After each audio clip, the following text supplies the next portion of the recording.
My name is Elke Feuer. I'm an author and a fiction book coach. And I started the K-Writers group just to help writers with what they're struggling with, and also to connect them with other writers who are going through similar journeys, whether they're just starting out or they already have published and they're struggling with that side of their journey as well too.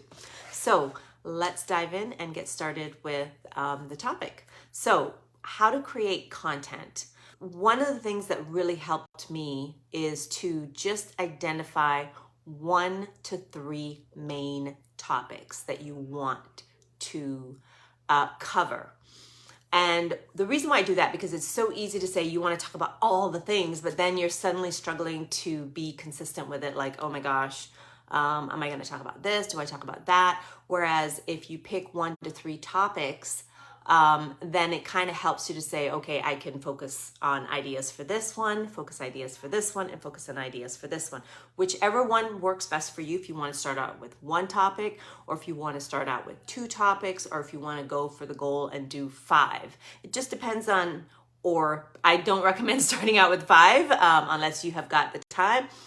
But 1 to 3, and you don't have to hit the 3. I think once you start with 1, especially if you're just starting out. And now you might be saying, okay, what are those topics going to be, right? And I recommend that you choose a topic because you want to attract readers.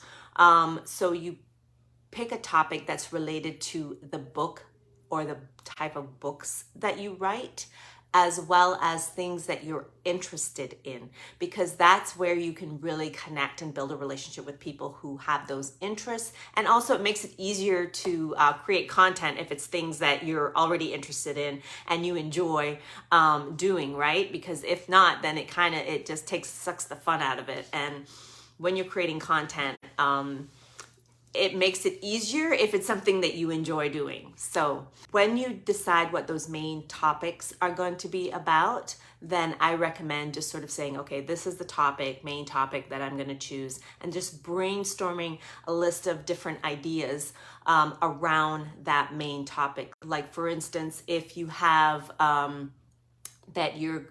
the genre you write is, let's say, fantasy, then you can, talk about different things around fantasy. You can talk about, things about the book, how you're progressing, how you're going with the book. So there's lots of different ideas and topics that you can brainstorm underneath that that are related to your book or the genre that you're writing. If the other topic is your interest, just list what is it that you're interested in. If it's gardening, you can talk about, different things around gardening that you do, and just, talk about those topics and brainstorm those out as well too. And then if you do decide to go with more topics, is just for each topic that you have is just brainstorm a list of ideas. And I recommend keeping, I have a list of where the main topics that I talk about, and then I list those out and I keep adding to them as I'm going. And the reason why, like I said, keeping to topics that are specific is that it just makes it easier when you're brainstorming and you're not trying to think about stuff from scratch. You have your main topic that you can talk about, and just a matter of brainstorming. And then also I find that I'll see things that are similar to what I want, and it'll help me with ideas. Oh my gosh, yeah, that I could talk about that because it's related to my book or the genre that I write or the interest that what I'm interested in. So that's why it's kind of helpful if you stick to specific topics. And you don't have to. That's just what I'm recommending, just to make it easy for when you're first starting out, or even if you're just feeling really overwhelmed with all the ideas and you're not sure how to kind of put them together, is look at categorizing them into specific topics.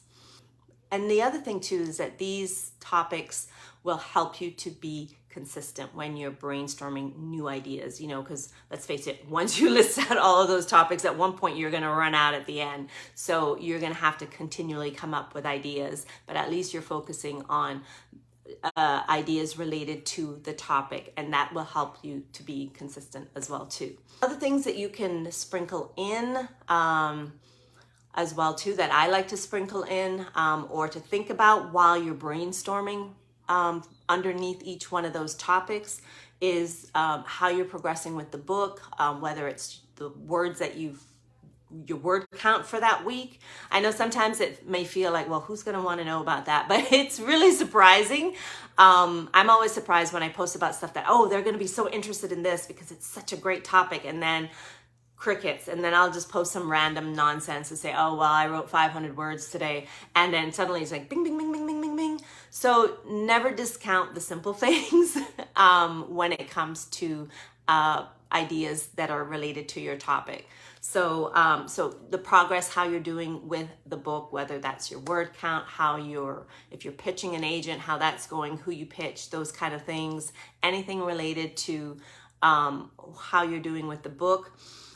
Any personal activities that you're doing outside of the interests, like if you went on vacation and you feel comfortable posting about that, or if you just had like your kid graduated, things like that.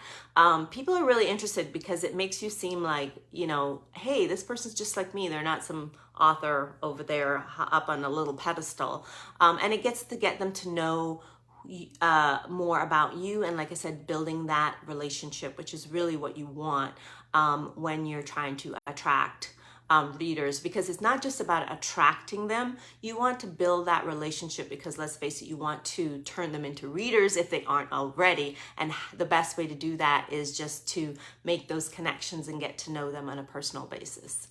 Sprinkle in are questions that either you want to know about them or that spark engagement in general.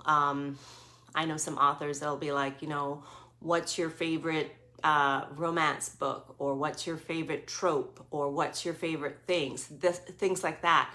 It can also give you ideas for, hey, man, I didn't realize so many people on my reading list were interested in this particular type of book. Maybe that's something I need to write or to consider writing. And it also gets people engaging because people love to give feedback and they love to answer questions. So that's another way to engage your readers and get to know about them as well too. Asking for feedback. I love doing this. This is one of my favorite things I love to do. And when you're asking for feedback, it can be, some examples that I've used are on my book covers, character names. If I'm stumped and I'm like, oh, I can't think of any Irish names. Can you guys give me some men Irish names, whether it's first names or last names? And I always get so much information because I love to research the names once I get them to kind of see, do they fit the character? So that is a great way to get feedback as well too. And it also gets you engaged with your audience as well too. And it's fun. They like that and they feel like they're part of the process of writing your book. So that's really great as well too. The other thing that I suggest, once you've identified your topics, you've brainstormed your ideas, is to think about a posting schedule. And not just any posting schedule, one that is going to actually fit your life. And I can't stress this enough because, sometimes we hear, oh, you have to be posting every day, or you have to be doing a video every day. And yes, those things help. But if that doesn't fit your life, it can become really overwhelming. You get burnt out and then, nothing happens. Trust me, been there, done that. I still struggle with that. Especially if your life changes, all those things. And if you overwhelm yourself right out the gate, it can really make it difficult to be consistent. So you want to fit a posting schedule, or you want to think about a posting schedule that is going to fit your life, whether that's once a day, once a week. I would say I aim for 3 times a week is what I aim for. I don't always hit it, but that is what I aim for. Sometimes it's more, sometimes it's less. It just depends on what I have going on in my life. And I have to just say, okay, if I hit it, great. If I don't, I'm going to make an extra effort next time to try to get to that point. So that's why it's something to think about after you've created the content. Okay, how often am I going to post? Because I find that the 3 times a week works for me because that gives me enough time to create new content, because as much as you have brainstormed all those ideas, if you're posting every day, you can run out fast. So that's something to consider as well too.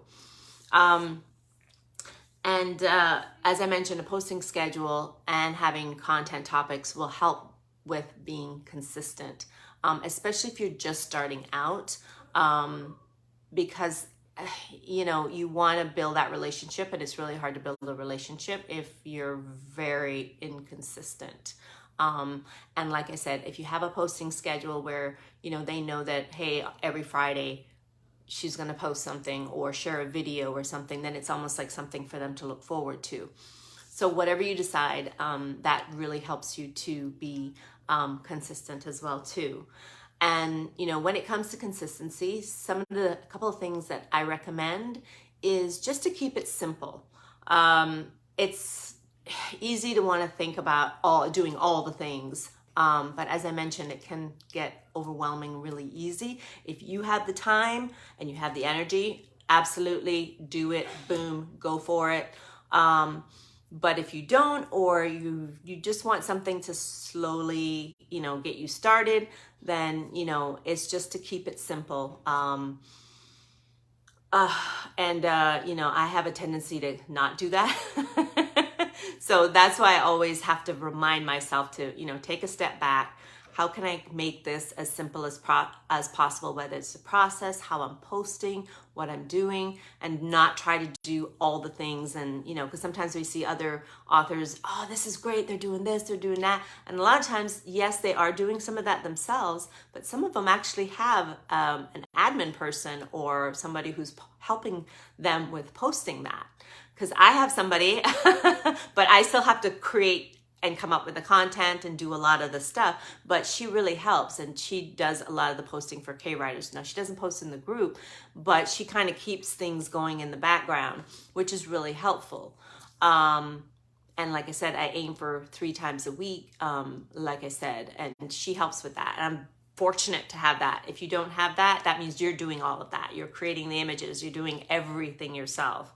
So that's why, like I said, as simple as you can keep what you're doing and your process and how frequently you do it, the easier it'll be for you to be consistent. Help you to be consistent is to use a platform that you enjoy using and that you already know how to use.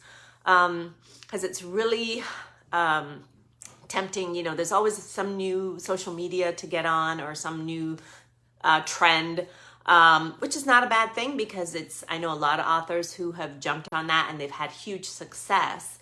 That doesn't happen for everybody.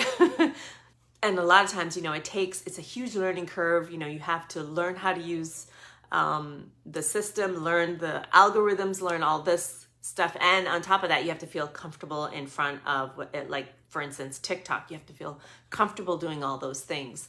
And if that's not really something that excites you and that you're interested in, then to me, it's just, it's going to be really difficult to be consistent. Whereas I find if you're using a social media, if you are already using TikTok, great. But if let's say you're like me, Facebook is your jam, then you know what? Facebook the crap out of that. To just, learn all the features and do all that. And I'm not the best at that either, but I try to not necessarily, I hate the term jump on a trend, but at least if there's a new feature, I try to take advantage of it as a way to connect with the audience. Like, I really got into Reels. I'm enjoying that a lot. And so, but that's something that I enjoy doing. I'm already on Facebook, so it's really easy for me to do that. So that's something that you want to consider, is to use a platform that you're already comfortable with and that you're already using, so that helps you to be consistent whenever you're creating your content. That is what I have for you today. I hope you found these tips helpful. But if you have any questions about creating content to attract readers, please post it here and I will be happy to answer it for you. If you just would like help with how to create a content in general, or how to set up your author platform, I would love to help you. You can book a consult call with me. I'll leave the link in the comments, and I'll be happy to help you out with that.